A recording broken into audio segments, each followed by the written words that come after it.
Boy,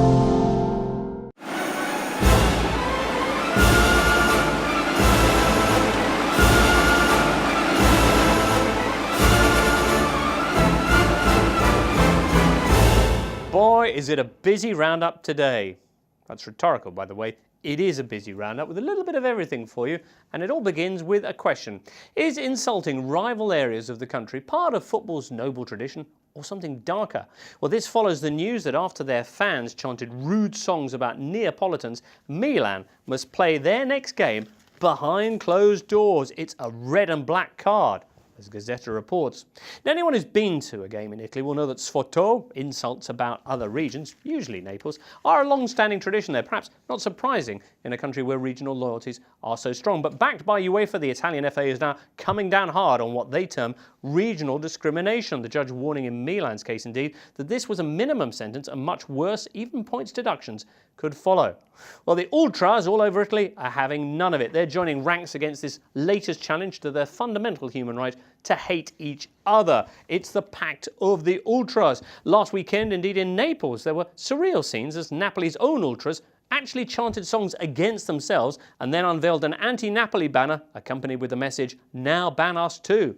Inter supporters, meanwhile, released a statement expressing solidarity with Milan and our bitterest enemies, the Neapolitans, and urging all the curva to now make, in their words, discriminatory chants so we can have one Sunday with total closure of all the stadiums. Wow, closing the stadiums in protest at closing the stadiums. In the heat of battle, it's ironically their very mutual hatred that's finally brought them together.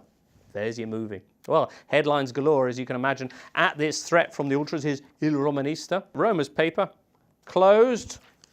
And two of my favourite Steven Seagal films, Under Siege, Corriere della Sera, and Held to Ransom, La Repubblica. Gazzetta says they're not sure. Is territorial discrimination really worth condemning? Is it just banter? Asks the paper. La Repubblica, though, are absolutely sure. After all the efforts on the war on racism, they say, we mustn't back down on this. Well, there's every sign that that is exactly what the authorities will now do.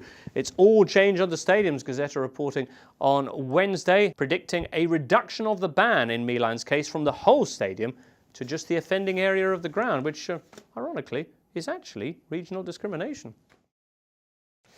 Well, elsewhere this week, let's lighten the mood a little with Bild, who solved the mystery of the tattoo on Boateng's problem knee. You know, the one about why on earth Kevin-Prince Boateng would get someone to draw a spider's web there. Well, explains the artist, formerly known as Kevin, I had 4 operations on that knee, and now I'm out waiting for a 5th.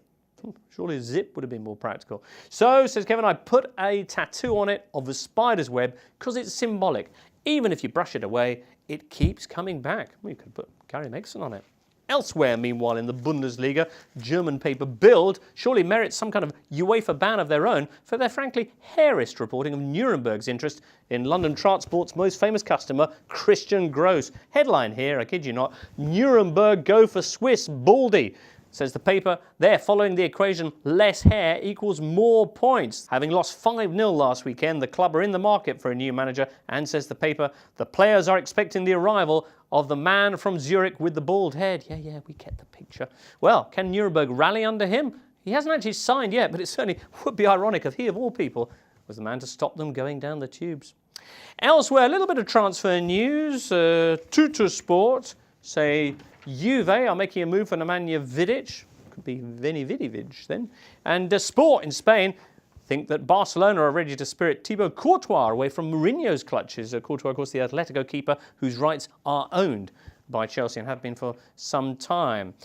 Elsewhere, while the naturalised players debate rumbles on in England, in Spain, they're now asking whether Atletico Madrid star Diego Costa could soon be lining up for Del Bosque. The problem with that, of course, being the fact that he's Brazilian. The Spanish FA are trying to sort the paperwork out to have him in their national side for the World Cup. Now, he has actually turned out for Brazil this year, so as you might expect, there's been some debate in Spain about whether this is strictly ethical. However, AS says he's been in this country for 18 years. The only thing un-Spanish would be thinking he can't play for us.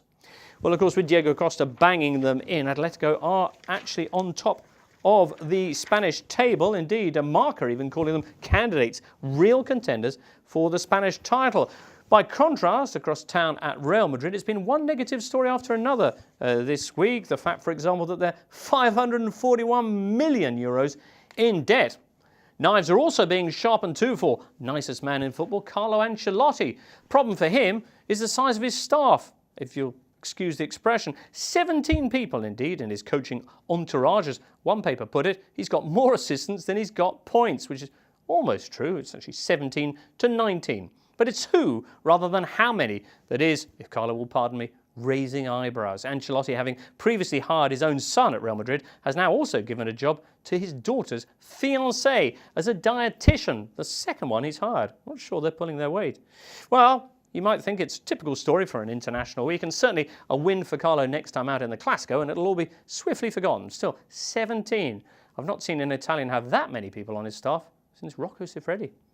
Anyway, that's it for this week's paper roundup. We'll be back next Friday with a bit of post-international fun and perhaps a very special guest, although don't hold me to it. See you in a week's time then.